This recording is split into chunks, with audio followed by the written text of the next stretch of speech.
Hello friend, कैसे हैं आप सभी। उम्मीद करता हूँ कि बढ़िया होंगे। तो दोस्तों, आज का जो मैं टॉपिक लाया हूँ, मेरे किसी दोस्त ने मुझसे पूछा था, जो मैंने पहले वीडियो बनाई थी इंटूबेशन ट्रॉली के ऊपर कि एज असिस्टेंट आप कैसे कैसे प्रिपरेशन करेंगे।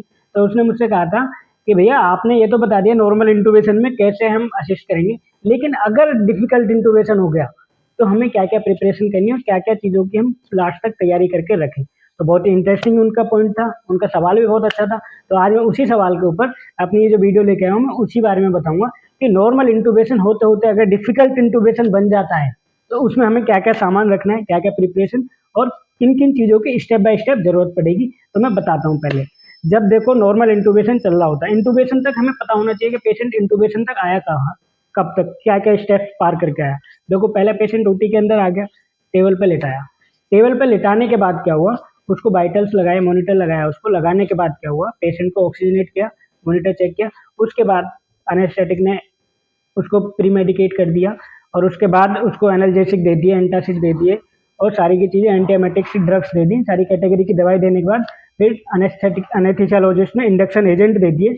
इंडक्शन एजेंट देने के बाद उन्होंने मसल्स रिलैक्सेंट भी दे दिए। अब क्या होगा, पेशेंट हो गया अनकॉन्शियस और उसकी मसल्स हो गई रिलैक्स। उसके बाद मास्क वेंटिलेट किया। मास्क वेंटिलेट करने के बाद आप देख रहे मास्क वेंटिलेट करने, इस तरीके से मास्क उन्होंने जब वेंटिलेट कर दिया 3 मिनट करने के बाद, फिर आती है बात लैरिंगोस्कोपी करने की। ये मोस्ट सवाल है क्योंकि इंपॉर्टेंट चीजें यहीं से शुरू होती हैं। एज ए असिस्टेंट आपने प्रिपरेशन कैसी की है। तो सबसे पहले जब उन्होंने मास्क वेंटिलेट कर लिया 3 मिनट, फिर आप क्या करेंगे एज ए असिस्टेंट, आपने लैरिंगोस्कोप उठाना है, रेडी करके देना है। ये देखो, ये जैसे कि मैं दिखा रहा हूँ आपको, ये ब्लेड लिया, ये मैकिन्टोश लैरिंगोस्कोप, इसको उठाया, ऐसे लगाया, ये हो गया चालू। आपने इस तरीके से देना है। अनेस्थेटिक ने मास्क पकड़ा हुआ इस तरीके से, वो मास्क हटाएंगे और वो इस तरीके से लैरिंगोस्कोप पकड़ेंगे। ये देखिए, पेशेंट के हेड को टिल्ट करेंगे जो थ्रट से, इस तरीके से करने के बाद वो अंदर जाएंगे। इस तरीके से अंदर जाएंगे तो फिर आप क्या करेंगे, आप ट्यूब पकड़ा देंगे। ये जैसे आप देख लो, ये 80 ट्यूब है, ये 80 ट्यूब है, आपने 80 ट्यूब पकड़ा दी उनके दूसरे हैंड में। 80 ट्यूब इस तरीके से गई, 80 ट्यूब गई। अब देखो सामने क्या होता है, कई बार जब डिफिकल्ट बनता है कैसे, वो अनेस्थेटिक में लैरिंगोस्कोपी में देख रहे हैं। अगर नॉर्मल वोकल कॉर्ड इस तरीके से दिखती है, एपिग्लोटिस ऊपर होता है तो वोकल कॉर्ड इस तरीके से होती है। अब इस तरीके से दिख गया, अब एपिग्लोटिस उठा दिया इस तरीके से और वहां पे दिख गया वोकल कॉर्ड की ओपनिंग, तो वहां पे ट्यूब चली जाएगी आसानी से। तो वो हो गया नॉर्मल इंटूबेशन। तो अब जब सवाल आता है नॉर्मल इंटूबेशन अगर नहीं है तो, क्योंकि जो मेरे फ्रेंड ने, दोस्त ने जो मुझसे पूछा था कि डिफिकल्ट इंटूबेशन हो गया, क्योंकि देखो दो दो चीजें होती है इसमें। एक होता है ये प्लान होते हैं, कई बार ना पीएससी में जब पेशेंट आता है तो प्लान ए प्लान बी करके होते हैं। यानी कुछ जो इंटूबेशन होते हैं वो प्लान्ड होते हैं, यानी कि पहले से ही प्लान होता है कि वो डिफिकल्ट इंटूबेशन होने वाला है। और कई बार क्या होता है, नॉर्मल इंटूबेशन होता है, वो अचानक से डिफिकल्ट इंटूबेशन बन जाता है। तो उस समय क्या क्या चीजें रखनी है। अब आपने दे दिया, मास्क दे दिया, लैरिंगोस्कोप पकड़ा दिया, मास्क के बाद नहीं गई, उसके बाद आपने क्या, ट्यूब नहीं गई तो आपने फिर बूजी ट्राई की। जैसे बूजी है आप देख रहे हो, तो अनेस्थीसियोलॉजिस्ट बूजी के साथ, लैरिंगोस्कोप ब्लेड के साथ बूजी को ऐसे जाएंगे। अगर बूजी भी नहीं गई है बाई चांस किसी वजह से, क्योंकि ओपनिंग छोटी है, कई रीजन हो सकते हैं, जैसे उनको लग रहा होगा डिफिकल्टी है कुछ है तो नहीं गई है, फिर आप क्या करेंगे। आपने स्टिलेट भी तैयार करके दे दिया था पहले, आपने स्टिलेट भी दे दिया, स्टिलेट से भी ट्यूब नहीं गई, तो आप क्या करेंगे उस टाइम। यानी कि अनेस्थीसियोलॉजिस्ट को अगला स्टेप में क्या जरूरत पड़ेगी। तो देखो अभी आप डिफिकल्ट इंटूबेशन हो गया, क्लियर हो गया, समझ में आ गया ना कि डिफिकल्ट इंटूबेशन है।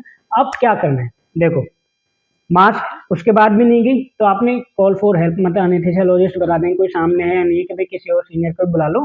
अगर नहीं भी हो पाता तो, अगर उसके बाद भी अगर नहीं होता है तो पेशेंट को आपने, यानी अनेस्थेटिक में मास्क वेंटिलेट किया हुआ अच्छे से, आपके पास प्रॉपर साइज में मास्क होने चाहिए। सबसे बड़ी बात है कि प्रॉपर साइज में मास्क होने चाहिए, 3 नंबर 4 नंबर 5 नंबर सारे साइज होने चाहिए टेबल के ट्रॉली पे आपकी पे।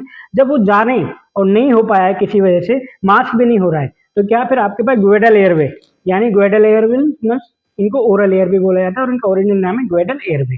एयरवे दे के भी मास्क वेंटिलेट नहीं हो रहा है, अगर ऑक्सीजन पेशेंट को जा ही नहीं पा रही है, क्योंकि पेशेंट, देखो कंडीशन समझो, पेशेंट को रिलैक्सेंट दे दिया, इंडक्शन एजेंट दे दिए, सारी चीजें वो पहुंच गई, तो आप जब तक रिलैक्सेंट दिए, जब तक रिलैक्सेंट का असर रहेगा तब तक तो पेशेंट को मास्क वेंटिलेट तो करोगे ना, उसको ऑक्सीजन तो दोगे ना। तो आप क्या करेंगे, मास्क वेंटिलेट कई बार कंडीशन में जब आपने बार बार लैरिंगोस्कोपी की तो कई बार एडिमा हो जाता है, कई रीजन होते हैं।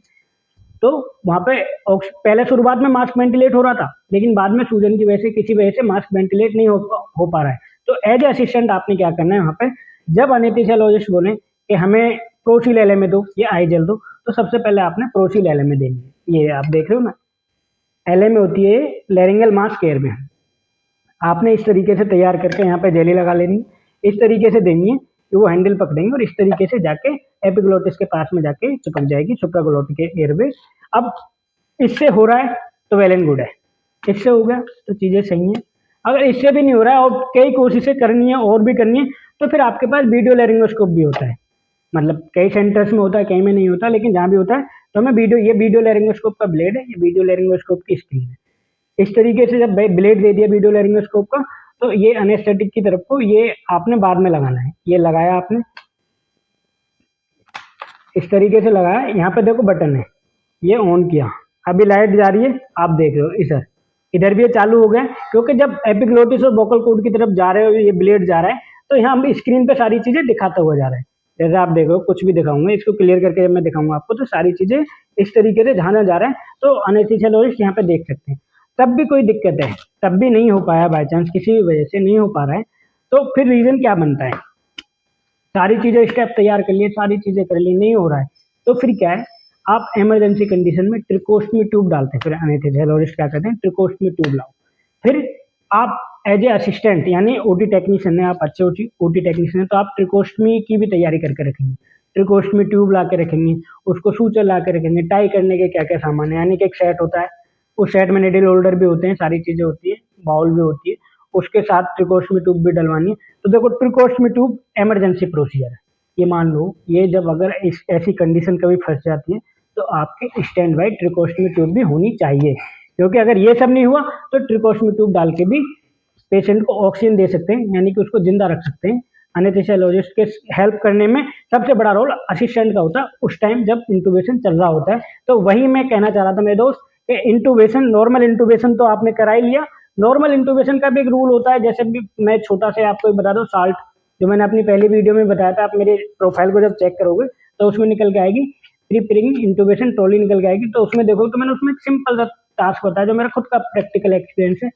साल्ट SALT, एस से सक्शन मशीन, ए से एयरवे, एयरवे मतलब oral airway, nasal airway, oxygen mask, L से लैरिंगोस्कोप, टी से ट्यूब, ट्यूब में आपकी सारी चीज आ गई, ET ट्यूब आ गई, LME ट्यूब आ गई, प्रोफिल आ गई, जो भी आपकी ट्यूब्स है सारी आपने तैयार रखनी। तो ये नॉर्मल इंटूबेशन का स्टेप होगा, लेकिन अगर वहीं पे डिफिकल्ट होता है तो डिफिकल्ट में जो मैंने अभी पीछे बताया वो सारी चीजें आपने स्टेप बाय स्टेप रेडी रखनी है। तो ठीक है दोस्तों, अगर आपको मेरी इन्फॉर्मेशन अच्छी लगी है और आपको समझ आया कि हाँ जो मैंने बताया कुछ हद तक काम आ सकता है आपके, तो आप मेरे चैनल को लाइक करें और सब्सक्राइब करें और ज़्यादा से ज़्यादा शेयर करें। Thank you friends.